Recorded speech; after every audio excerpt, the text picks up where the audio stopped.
Thank you for allowing me to join you and be a part of this forum's inauguration. I would especially like to thank Director General of the World Trade Organization, Mr. Roberto Azevedo, for giving me the opportunity to share a few thoughts on the importance of trade in our lives and the challenges that we face in making trade a driving force of human development and social inclusion. Trade is vital, as it is one of the foundations of our social connections on an individual, national, and international level.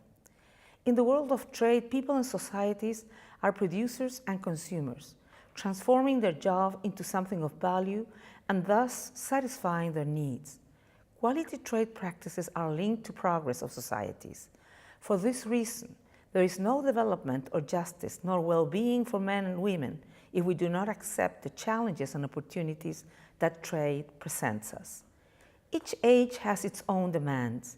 It is no mystery to anyone that the current trade dynamic has become more complex and has reached a global level. This has given even the most remote societies the possibility to access modern goods in an equal manner. But because sometimes these exchanges occur solely based on a desire to profit or on protectionist measures, today more than ever, trade also has great potential to lead to exclusion and to create inequality. This means that we must not only do what we can to assure that we practice fair trade within our countries, but that we also commit to this cause in the framework that guides the movements of goods across our borders. From this perspective, there are three elements that can be highlighted and brought to debate. First, citizens from different corners of the world have enhanced their rights, and this includes consumption rights. The establishment of a culture of consumer rights is essential for building trust and ensuring that transparency and responsibility are realities.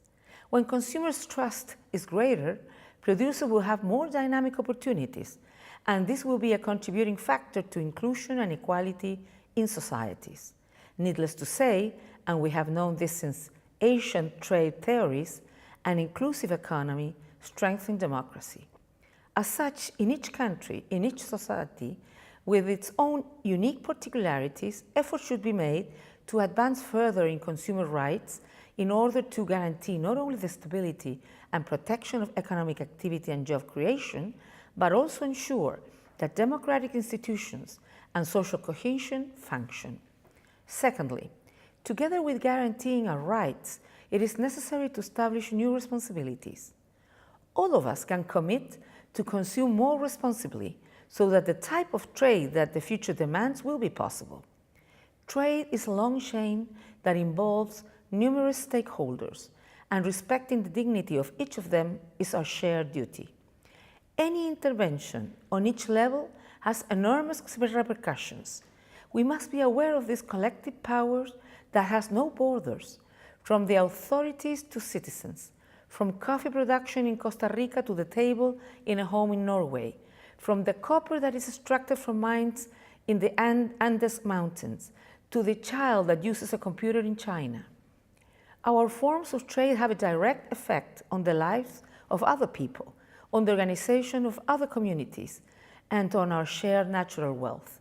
This is why we need to educate ourselves and favor practices that respect the rights of workers through safe working conditions and adequate wages, favor friendly practices to the environment from production, transportation, and distribution to the product's presentation in a showcase or supermarket.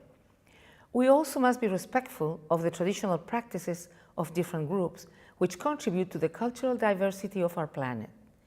It is everyone's job to stimulate clean production methods that are committed to decent jobs, that strive for innovation in order to achieve competitiveness and with the ability to reconsider processes and improve practices. Third, we must make greater efforts on the multilateral level. First, to assure balanced relations between producers from different locations, and second, to incorporate through more and better trade relations territories that have been left behind in their development. Without fair trade, there will be no development in zones that are lagging the furthest behind, and world peace will have less of a chance.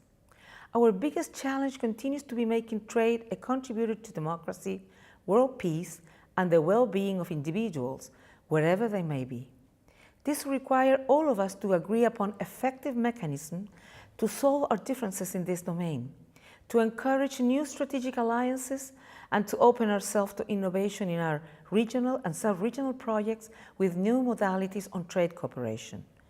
This is the invitation that is available to us today, and I'm sure that this is a favorable place to make progress on these new challenges. I wish you great success at this forum. All the best.